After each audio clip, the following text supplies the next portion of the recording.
Hello, welcome to the training video series for the ECMS-based bidding system. This video will focus on the Prepare Bid for Submission from within ECMS subportal on the bidder checklist screen. The Prepare Bid for Submission from within ECMS subportal displays the Enter Prime Bid Item details and Import Bid Item unit prices hyperlinks. These links are where the prime contractor enters or imports their unit prices for bid items. Click the hyperlink Enter Prime Bid Item Details in the Prepare Bid for Submission from within ECMS subportal. The Bid Items screen is displayed. The Bid Items screen is comprised of four subportals: Contract Items, A plus BX Items, C-Factor Bidding Items, and Bid Item Summary. Now this project that we're looking at does not have A plus BX items or C-Factor items. So the contractor would enter the unit prices for their contract items in the Contract Items subportal. The item total and contract items total fields will dynamically calculate upon entering values in the unit price field. I'm going to enter some unit prices in.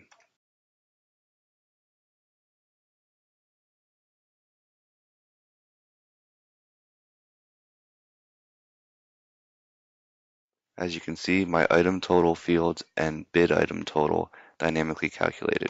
In the bid items screen toolbar is the validate button. The validate button will run a set of screen validations to look for errors in the information entered in this screen.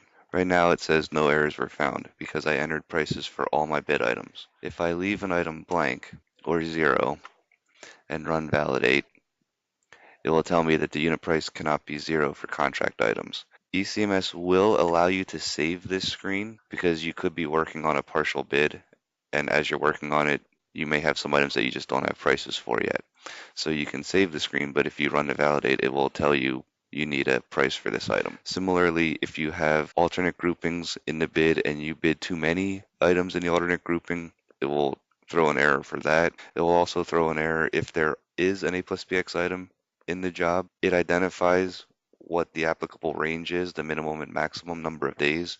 So if you put in a number outside of that range, it will flag that as an error also. If you have a C-Factor item in the project and you select the asphalt or bituminous C-Factor, but you bid the concrete items for the applicable alternate grouping, it will throw an error and say that you're bidding the bituminous C-Factor, so you need to bid the bituminous alternate items. Also, if you have an alternate grouping where you did not bid any items, or you have multiple instances of the same item with differing unit prices, it will throw an error to say that these items are identical, they need to have the same unit price. After the validate function has run, any errors that are displayed in the message bar can be exported into a CSV file for an error report.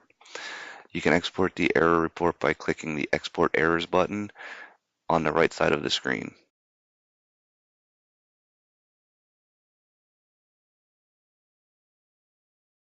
So if you click that, it'll show that that item was the one with the error and there was no unit price. Unit price was 0. The information in this screen, the contract item subportal, can also be exported into a CSV file for use in external bid management software. You can export the contract items by clicking the export button on the left side of the screen. This CSV file can then be taken into an external bidding software such as Heavy Bid, Bid to Win, or just manipulated manually in Excel. All of the other pieces of information in that file must remain the same. All of the columns, the headers, everything else. It's needed to be able to import the file back into ECMS. So as I open it up here, I'm going to change my prices so we can notice a difference when we import it back in.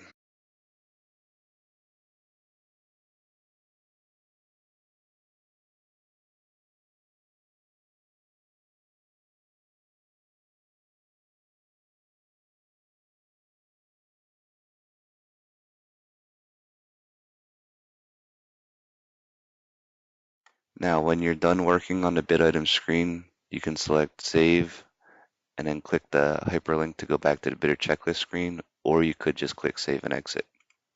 To import your bid item unit prices from the bidder checklist screen, you can select the Import Bid Item Unit Prices hyperlink, and it will take you to the Import Bid Item Unit Prices screen.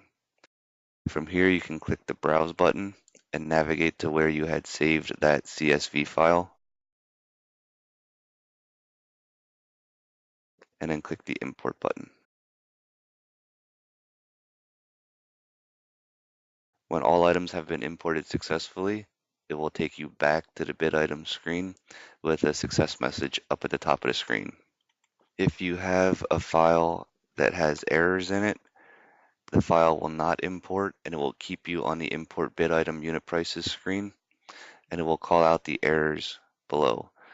So I'm going to go back to the import screen, and I'm going to try to import a file for a different project.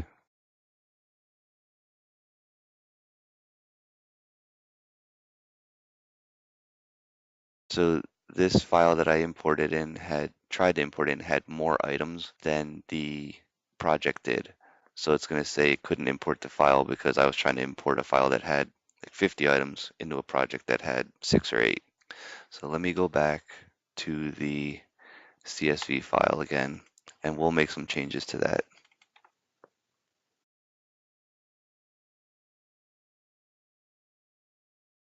We'll change the item number of a few.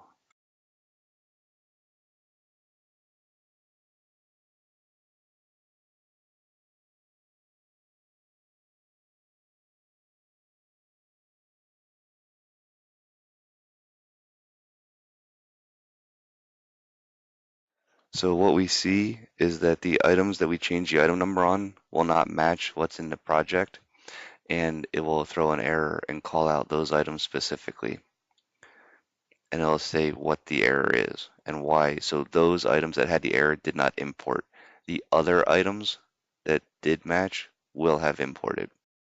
So I just want to reiterate that the import file must be in the same format as the export file. That's the CSV file format. The columns, including the headers, must match exactly between the import and export file with the same columns in the same order. The unit price column is the only column that should be updated with new values. So during the last 15 minutes of the bid submission window, typically between 10:45 and 11 for an 11 a.m. Thursday bid opening, there will also be an import and submit button to the immediate right of the import button on the import bid item unit prices screen.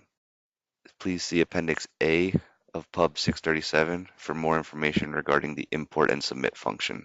This is all for the importing function and the entering unit prices in ECMS. The next video will focus on joint venture partners and subcontractors.